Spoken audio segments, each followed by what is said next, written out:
संशोधित नियमों की गंगा पार्ट 14 19 सितंबर सन 2025 को साथियों अभी हाल ही में एक सर्कुलर जारी किया गया है। शिशु पालना गृह इट मीन्स क्रैच जो होते हैं उसके बारे में ये कहा गया है। इसमें ये बताया गया कि कौन से कर्मचारी अपने बच्चों को शिशु गृह में रख सकते हैं। तो जो शिशु पालना गृह होता है उसके बारे में पूरी डिटेल बताऊंगा। ये सरकारी कर्मचारी और गैर सरकारी कर्मचारी दोनों के लिए ही महत्वपूर्ण संशोधन किया गया है, महत्वपूर्ण सर्कुलर जारी किया गया। साथियों सबसे पहले अपन बात करेंगे कि जो शिशु पालना गृह होता है क्रैच, इसकी स्वीकृति कौन जारी करेगा। साथियों इसमें यह कहा गया है जब कार्यालयाध्यक्ष या विभागाध्यक्ष जब ये दोनों में से जो भी हैं वो अपनी टिप्पणी अपनी अभिशंसा के साथ जब प्रशासनिक विभाग को फाइल भेजते हैं तो प्रशासनिक विभाग इसकी स्वीकृति जारी करेगा कि आप ये काम कर सकते हैं, आप ये खोल सकते हैं। बात आती है कि इसका संचालन कौन करेगा। साथियों इसका संचालन एनजीओ या संस्था, ये संस्था का मतलब है साथियों यहाँ ये कहा गया है कि आरटीपीपी के तहत एक ओपन टेंडर करना होगा। उस ओपन टेंडर के तहत जो भी एनजीओ या जो भी संस्था आती है वो ही इसका संचालन करेगी। अब बात आती है साथियों इसका समय क्या रहेगा। साथियों जो मान लो कोई सरकारी कर्मचारी हैं तो अपने शिशु को जो छोटे बच्चे होते हैं उनको अपने ऑफिस में लेकर जाना चाहते हैं, ठीक है, तो उनके लिए ये कहा गया है कि वह प्रातः 9 बजे से 6:30 बजे तक उनको इस गृह में रख सकते हैं, क्रैच में रख सकते हैं। कौन शिशु गृह में रख सकता है तो इसमें ये भी इम्पोर्टेंट है, ये सरकारी कार्मिक के साथ साथ गैर सरकारी व्यक्ति भी रख सकते हैं। यह एक इम्पोर्टेंट है साथियों। कौन कौन, सरकारी कार्मिक तो है ही है, साथ में गैर सरकारी व्यक्ति भी इसमें रख सकते हैं। अब बात करते हैं शिशु पालना गृह में बच्चे की आयु कितनी होनी चाहिए। भाई कितने साल के बच्चों को रखा जा सकता है। इसमें कहा गया है 6 माह से लेकर के 6 वर्ष तक की जो आयु के बच्चे होते हैं उनको इसमें रखा जा सकता है।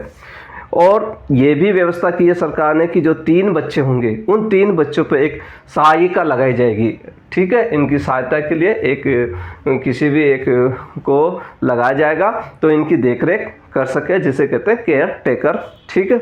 और ये कहा है कि यदि ये नहीं लगाते हैं तो 100 रुपये की शास्ति लगेगी प्रतिदिन। क्या 100 रुपये की पेनल्टी लगाई जाएगी प्रतिदिन। यदि 3 बच्चे हैं तो 3 बच्चों पर एक अपने को केयर टेकर लगानी होगी इनको। अब ये कहाँ पर होगा, बात ये आती है ये खुलेगा कहाँ होगा। ये संबंधित जो कार्यालय होता है, जो भी प्रशासनिक विभाग से अनुमोदन मिलता है कार्यालयाध्यक्ष या विभागाध्यक्ष को, वहाँ जैसा स्थान मिलता है वहाँ पे होगा। अब बात आती है कौन आ सकता है। कहने का मतलब इसका जहाँ तक ये ऑफिस होता है उससे 1 से 2 किलोमीटर की दूरी की परिधि के अंदर जो कर्मचारी होते हैं, सरकारी कर्मचारी या गैर सरकारी व्यक्ति, वो इसमें आ सकते हैं। अब ये है कि साथ ही इसमें जो खर्चा होता है वो कौन करेगा। जैसे बिजली का बिल है, पानी का बिल है, ये कार्यालय वैसे से खर्चा किया जाएगा। अब बात करते हैं फीस की। इट मीन्स कितनी। साथियों ये जो सुविधा ये फ्री में नहीं दी जा रही, इस सुविधा के लिए उनसे कुछ फीस ली जाएगी। इसमें सबसे पहले इसको 4 टुकड़ों में किया। पहले तो बताया गया कि राजकीय कर्मचारी के बच्चे जो सरकारी कर्मचारी थे उनके बच्चों के लिए, यदि आप उनको पूरा दिवस लेना चाहते हैं, इट मीन्स पूर्ण दिवस के लिए आप वहाँ पे रखना चाहते हैं, एक आधे दिवस के लिए, ठीक है, एक हाफ डे के हिसाब से रखना चाहते हैं, उस हिसाब से यहाँ रेट दी है साथियों प्रति माह की, 1 माह की रेट दी है। तो इसमें कहा गया है कि 3000 रुपये प्रति माह होगा यदि पूरे दिन रख रहे हो। यदि आधे दिन रख रहे हो तो 2030 रुपये प्रति माह। अब गैर सरकारी जो होते हैं उनके लिए कहा है कि 5000 रुपये प्रति माह उनको देने होंगे, और आधे दिवस रख रहे हो तो 4000 प्रति माह, ठीक है। यदि मान लो कि किसी व्यक्ति को एक ही दिन रखना है, इसकी भी सुविधा की गई है। इसमें कहा गया है कि 250 रुपये लिए जाएंगे उस दिन के लिए। मान लो एक दिन के लिए भी कोई रखना चाह रहा हो और कोई ये चाहता मैं एक दिन नहीं, मैं तो केवल 1 घंटा ही रखना चाहता हूँ, तो 1 घंटे के 100 रुपये प्रति घंटा। इट मीन्स 2 घंटे 3 घंटे 4 घंटे जो रखना चाहते हैं वो रख सकते हैं 100 रुपये प्रति घंटे के हिसाब से, ठीक है। ये फीस देनी होगी। अब इसमें साथियों एक व्यवस्था की गई है, क्या एक प्रबंध समिति भी बनाई जाएगी। ये इसका सदस्य चयनित संस्था का प्रतिनिधि होगा, जो भी एनजीओ वगैरह होती है उसका प्रतिनिधि होगा। इसका कार्य क्या होगा, पर्यवेक्षण करेगा, इट मीन्स मॉनिटरिंग करेगा। ये प्रति माह 10 तारीख तक जो भी बिल आते हैं उसकी जाँच भी करेगा। अब बात करते हैं साथियों मानदेय। जो केयर टेकर सहायिका लगा जाती है, सहायिका और प्रबंध को ये कहा है कि न्यूनतम मानदेय 15,000 रुपये देना होगा और अधिकतम 45,000 रुपये तक दे सकते हो प्रति माह। लेकिन एक शर्त रखी है इसमें कि 3 बच्चे तक न्यूनतम 15,000 मिलेंगे ही मिलेंगे। ठीक है, मान लो 3 से अधिक बच्चे वहाँ पे आते हैं तो प्रति बच्चा 2,500 रुपये दिया जाएगा। ठीक है, अब चयनित जो संस्था होती है ये क्या काम करती है, जो भी एनजीओ होती है वो संचालन भी करेगी, प्रबंध भी करेगी, अनुरक्षण भी करेगी, सफाई व्यवस्था भी करेगी और विज्ञापन भी स्वयं के खर्चे पर करेगी। अब ये आती है कि प्राथमिकता सबसे पहले किसको दिया जाएगा, कौन से बच्चों को सबसे पहले प्राथमिकता दी जाएगी। तो इसमें कहा गया सबसे पहले तो प्राथमिकता जो संबंधित विभाग होता है जिसने ये शिशु पालना गृह खोला है वह उसके अधिकारी कर्मचारी को प्रथम प्राथमिकता दी जाएगी। सेकंड प्राथमिकता में अन्य विभाग जो उसके आसपास के अन्य विभाग है उनके अधिकारी और कर्मचारी को दी जाएगी। और तीसरी जो व्यवस्था है, यहाँ यहाँ थर्ड पोजीशन नहीं रखी गई है बल्कि यहाँ रखा गया कि यदि स्थान खाली है तो गैर सरकारी व्यक्ति को लिया जाएगा। कहने का मतलब उस केयर टेकर के अंदर अगर सीट अवेलेबल है तो उसके अनुसार गैर सरकारी व्यक्ति को लिया जाएगा, उनके बच्चों को लिया जाएगा। अब बात करते हैं व्यय। जो खर्चा होता है वो कौन वहन करेगा साथियों, ये जो खर्चा होता है संबंधित विभाग करेगा। संबंधित विभाग, अब ये बात ही आती है कितना करेगा। सबसे पहले इसमें 2 तरह का कहा गया, एक तो एक मुश्त होता है एक साथ और एक होता है मासिक, 2 चीज़ की गई है। एक मुश्त में किया गया है अनावर्तक व्यय, इट मीन्स नॉन रेकरिंग मत में, जैसे फर्नीचर बनाने में, खिलौने के लिए, पैंट के लिए, मरम्मत के लिए अधिकतम 3 लाख की सीमा निर्धारित की है।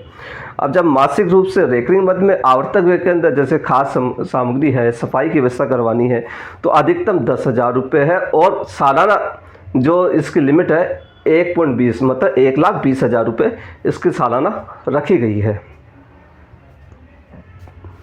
अब साथियों जब भी ये इस प्रकार का शिशु पालना गृह जब आप ओपन किया जाएगा उसके लिए एक ओपन टेंडर किया जाएगा। ओपन टेंडर में साथियों वैसे तो जैसे भी अधिकारी होते हैं वो अपनी शर्तें रख सकते हैं, लेकिन कुछ शर्तें इसमें रखनी चाहिए उनको, जैसे कि जो सर्कुलम दिया है उसके अनुसार मान लो कोई विवाद हो जाता है तो उस पर अंतिम निम्न संबंधी विभागाध्यक्ष कार्यालय अध्यक्ष को होगा। तो एक तो ये पॉइंट उनको रखना होगा। दूसरा ये भी रखना होगा कि विवाद होने पर आपसी सहमति से समाधान करने का प्रयास किया जाएगा। तीसरा यह है कि जो भी विज्ञापन होगा वो स्वयं के खर्चे पर कर सकेंगे। कौन सा, जो भी एनजीओ वगैरह होता है सरकार भी विज्ञापन करेगी और एनजीओ भी। एनजीओ को ये कहा जाएगा कि आपको स्वयं के खर्चे पे इसका विज्ञापन करना है। जो एग्रीमेंट होगा, अनुबंध पत्र जो होता है एग्रीमेंट, उस पर भी संबंधित संस्था ही व्यय करेगी, उसका पैसा भी सरकार नहीं देगी। अगला है, मान लो कोई राज्य सरकार या भारत सरकार के अधिनियम और नियमों का उल्लंघन करने की कोई गतिविधि नहीं करेगा। ये एक कंडीशन डालनी होगी कि राज्य सरकार और भारत सरकार के नियमों के उल्लंघन नहीं किया जाएगा। मान लो यदि वो नियमों का उल्लंघन करता है तो उसे 15 दिवस में एक नोटिस दिया जाएगा और अनुबंध समाप्त किया जा सकता है जैसे भी स्थिति होगी वैसे। और उसकी कार्य संपादन प्रतिभूति राशि जो उसने जब जमा कराई है और वो जब्त की जा सकती है और साथ में कोई भी कानूनी कार्रवाई भी की जाएगी। चोरी होता है, गबन होता है, हानि होता है, व्यक्तिगत दुर्घटना की जिम्मेदारी किसकी होगी, संबंधित संस्था की होगी, संबंधित एनजीओ की होगी। तो ये भी कंडीशन रखनी चाहिए। जोखिम का बीमा करवाया जाएगा, इट मीन्स इस जो एनजीओ को ये कंडीशन डाली जाएगी कि आपको ही बीमा करवाना होगा। वैधानिक जो बाल अधिकारों को ध्यान में रखा जाएगा। जो वैधानिक बाल अधिकार होते हैं जो भी अधिनियम में दिए गए हैं या नियमों में दिए गए हैं उनका प्रावधान का उल्लेख किया जाएगा। ठीक है, संबंधित विभाग तथा राज्य सरकार औचक निरीक्षण कर सकेगी। एक ये भी कंडीशन उसमें डाली जाएगी कि समय समय पर संबंधित विभाग राज्य सरकार उसका औचक निरीक्षण कर सकेगी कि वो सही तरह से संचालित है या नहीं है। स्वयं मान लो कोई फर्नीचर लाती है, जैसे एनजीओ है वो खुद ही अपना फर्नीचर लाती है तो जब उसका ख़त्म हो जाता है एग्रीमेंट वगैरह तो वापस भी ले जा सकती है। लेकिन इसमें ये कहा गया कि जब भी इस प्रकार का कोई फर्नीचर लाता है तो उसका प्रबंध समिति जो होती है उससे अनुमोदन लेना होगा। जैसे ही अनुमोदन लिया जाता है उससे 7 दिवस में राज्य सरकार को उस फर्नीचर की एक सूची बना के भेजनी होगी कि ये फर्नीचर लिए गए हैं जो कि एनजीओ द्वारा प्राप्त हुए हैं। अगला है, बच्चों को जो भी खाद्य सामग्री जैसे दूध, दलिया, खिचड़ी, फल इत्यादि दिए जाएंगे वो उच्च गुणवत्ता के होने चाहिए और दूसरी FSSAI द्वारा प्रमाणित होनी चाहिए। ये साथियों ये छोटा सा अभी एक सर्कुलर जारी किया गया है। सरकार द्वारा साथियों 19 सितंबर 2025 को एक सर्कुलर जारी किया गया है शिशु पालना गृह के संबंध में। इसमें अलग अलग पॉइंट दिए गए हैं। यहाँ ये देखिए साथियों, RTPP के तहत खुली प्रतिस्पर्धा बोली, इट मीन्स ओपन टेंडर करना है इस चीज़ के लिए। तो इसमें जो प्रतिमाह कितना क्या दिया जाएगा, क्या फ़ीस देनी है, वो सब कुछ मैं वीडियो के माध्यम से इसको सरल भाषा में आपको समझा दिया मैंने। इसमें बहुत सारे पॉइंट हैं साथियों, इसमें टोटल जो पॉइंट हैं वो हैं 26 पॉइंट दिए गए हैं। ठीक है, इनको मैंने अपनी सरल भाषा में बता दिया। आपको इस परिपत्र के अनुसार ही कार्रवाई करनी है।